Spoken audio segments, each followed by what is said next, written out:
Indian energy exchange का ये share 145 rupees के ऊपर आ चुका है। तो वीडियो को पूरा देखिए। यहाँ पर इसका ऑल टाइम ओपन करते हैं तो यहाँ पर देखिए काफ़ी अच्छी तेज़ी को देखने को यहाँ पर मिली थी। थोड़ी सी प्राइस कम हुई लेकिन फिर से ये तेज़ी में था।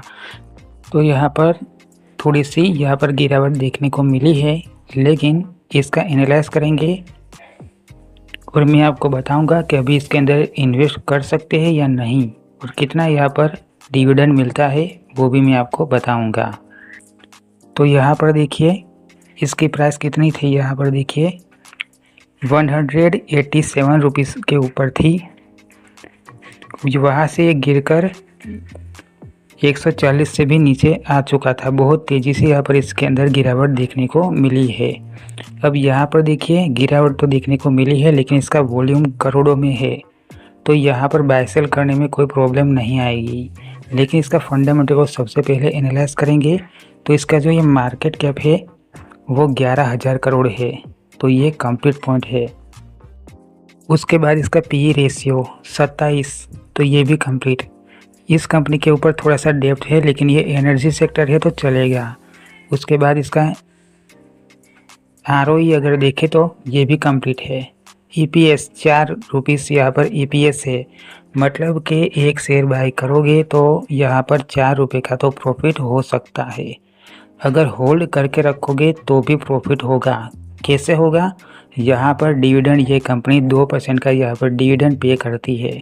इसका मतलब यही है कि यहाँ पर होल्ड करके रखोगे तो भी डिविडेंड मिलता रहेगा। इसकी फेस वैल्यू 1 रुपये है।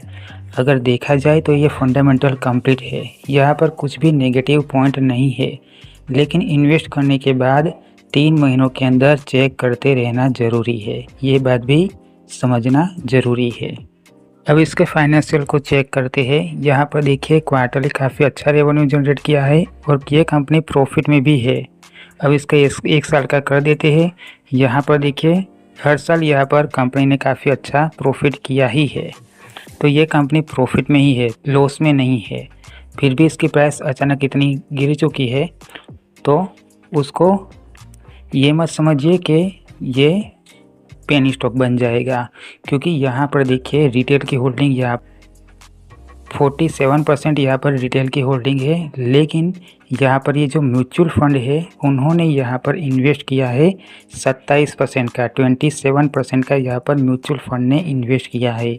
अब ये म्यूचुअल फंड वाले इन्वेस्ट करते हैं तो ये बात समझ लीजिए, म्यूचुअल फंड वाले उसी स्टॉक के अंदर इन्वेस्ट करते हैं जो स्टॉक आने वाले टाइम में अच्छा रिटर्न दे सकता है।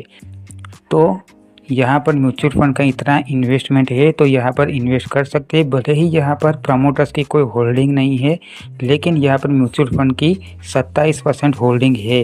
तो ये भी कंप्लीट पॉइंट है। यहाँ पर एफआईआई का इन्वेस्टमेंट देखिए 18% यहाँ पर एफआईआई ने भी इन्वेस्ट किया है, जो फॉरेन इंस्टीट्यूशन है उन्होंने। यहाँ पर डीआईआई ने भी यहाँ पर इन्वेस्ट किया है, देखिए 6% का। शेयर होल्डिंग पैटर्न इसका बहुत ही कंप्लीट और स्ट्रॉन्ग है, और इसका फंडामेंटल भी अभी तो स्ट्रॉन्ग ही है। लेकिन अब इसका डिविडेंड कितना मिलता है क्वार्टरली वो चेक करेंगे। तो यहाँ पर देखिए क्वार्टरली इस कंपनी ने 1 रुपये 50 पैसे डिविडेंड पे किया था दिसंबर 2024 में एक शेयर के ऊपर। ये तो क्वार्टरली हो गया, लेकिन यहाँ पर एक साल का कर देते हैं। यहाँ पर देखिए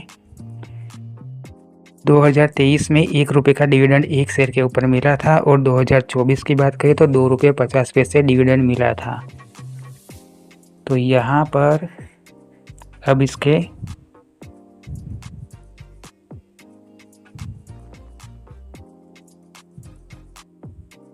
नॉन करंट एसेट्स को अगर देखें तो नॉन करंट एसेट्स भी बढ़ते हुए दिखेंगे।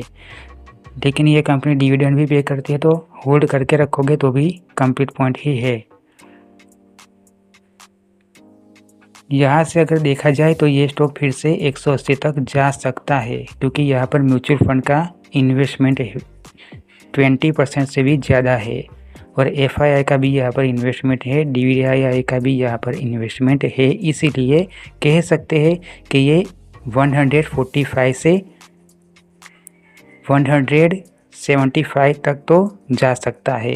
लेकिन इन्वेस्टमेंट अगर करना है तो अपने रिस्क पर कर सकते हैं। ये वीडियो एजुकेशन पर्पज़ के लिए है। जो सही इन्फॉर्मेशन थी वो मैंने आपको बताई है।